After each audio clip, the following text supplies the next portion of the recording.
The person that was on just happens to be a sleazebag, so maybe that's just coincidence. I don't know. But you are Mr. going to President, conduct would an it be a investigation. problem if Mr. the President. Atlantic released all the text messages if they're not classified? Well, I don't know. I'd have to ask the military about that because, maybe you wouldn't want that. I don't know. I will say this, that from what I heard, the man that we're talking about, who's not somebody that I don't think most people have ever heard of, he found it very boring and he left early.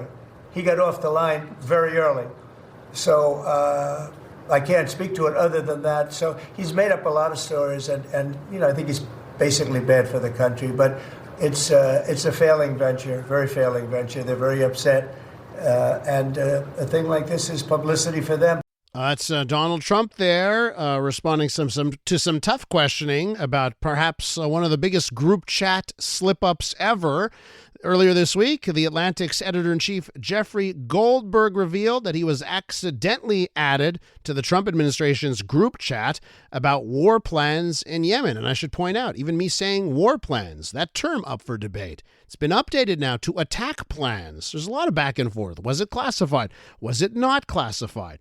U.S. national security leaders who included Goldberg in the group chat about upcoming military strikes in Yemen. And of course, screenshots of that chat were published in a piece in The Atlantic on Monday. Let's find out a little bit more about this and the current fallout. Mariana Alfaro is with us, political reporter for The Washington Post. Mariana, welcome back to the show.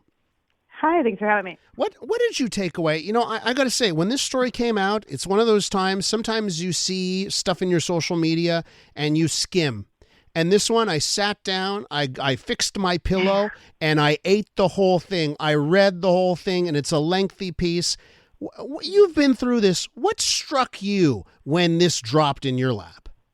Yes, honestly, I think there was a big moment of this cannot be happening right now. Mm-hmm. And now that the shock has kind of washed away. But again, it's just another, I guess, sign of how, perhaps the administration's officials are not the most senior and the most experienced, to handle things like this. And it also just shows how, the Trump administration is kind of not following all the exact protocols they should be, right? Like that's perhaps one of the concerns that's been rising amongst Congress members is just that this is not, they should not have been communicating on Signal. They should have not been communicating outside of the many forms that the government has to discuss this very classified, very sensitive information. And right now the debate is whether this was classified at all, if it was, a real quote unquote war plan, or if it's just them discussing an attack. But the things that we're reviewing and the text that came up this morning, again, are very concerning because if that is not a war plan, it's kind of confusing to know what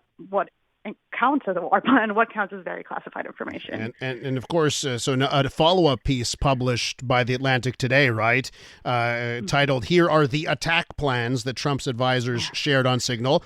And so let me ask you this. We'll go into the security and the protocol stuff in a second. Mm-hmm. But on the actual messages, right, Pete Hegseth and J.D. Vance and all of the other people that were on that chat, did you take anything away about how they spoke, the language they used, like if in any respect? And I've heard some people even on the left side of the spectrum say, "Oh, you know what? Maybe they were expecting a lot worse in the language used and how they discussed issues." What's your take on how they discussed these very serious issues now that we've had a glimpse into what they actually say? Yes, I mean, some of them only reacted with emojis. I think one of them was Steve Wickoff, who just joined the administration. Before that, he was, I think, just a real estate man. So, again, it shows that the depth of knowledge or experience amongst a lot of the cabinet members, it's not perhaps as deep or specific to the situation as their predecessors, in both the Republican and Democratic administrations.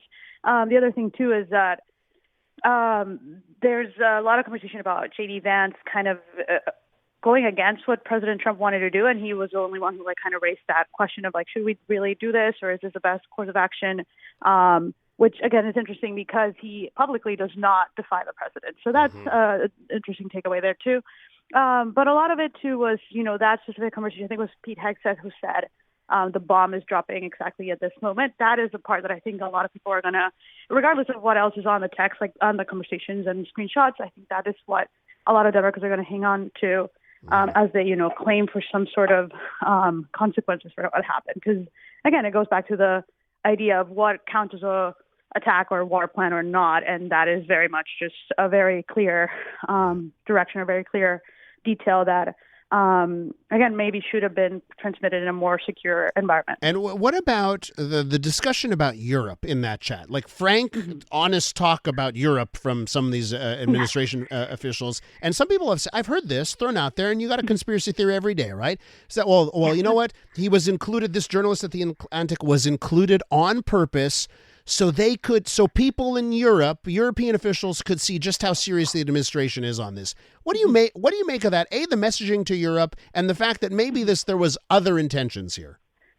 Yes, I mean, again, there's conspiracy theories. I think that's like the U.S. is number one business, right? Is conspiracy theories, but I think the Europe portion overall, again, all this is so shocking, but it's nothing that I wouldn't have expected them to say, because they've been very clear, that they think that Europe is, running away without paying what they're due, and they're saying that the U.S. is sustaining Europe, and all of these things are not particularly new. It was just like the I guess, candidness of how they just openly hated on Europe in this chat that, I guess, complicates diplomacy, but it's nothing completely new. They've already made clear that they don't, want to be helping Europe as much as previous administrations. That being said, I don't see that they've been doing much of a cleaning up effort on that end. I mean, overall, they are just, claiming that this all is the Atlantic faking it. And I think the White House press secretary just said a few minutes ago that it's a quote unquote hoax.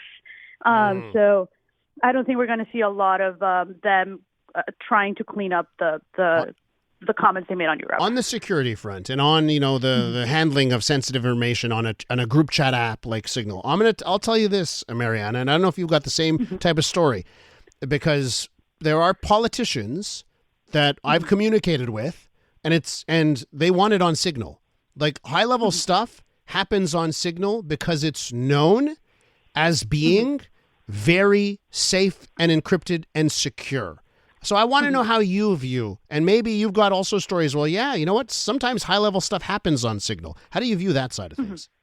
Yeah, I mean, reporters use Signal all the time to communicate with sources. We talk to lawmakers through it. We talk to, even right now with a lot of the federal employees who were fired from the White House, from the federal government, we spoke to them through Signal.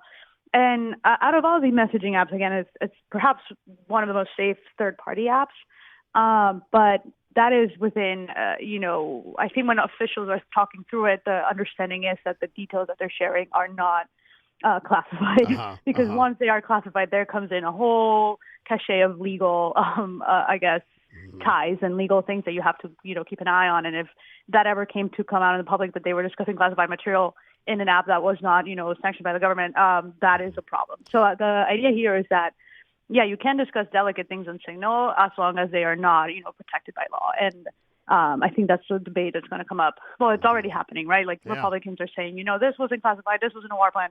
But again, it's going to perhaps redefine what we see here in America as what's classified and what's not, and what counts as very sensitive information and what's not. And the prevalence of these apps amongst federal workers here and officials here in D.C. Well, this story definitely has a bit of legs. I'm seeing Tulsi Gabbard testifying at the Intel committee this morning in Capitol as well. Mariana, got to leave it there. Thanks so much.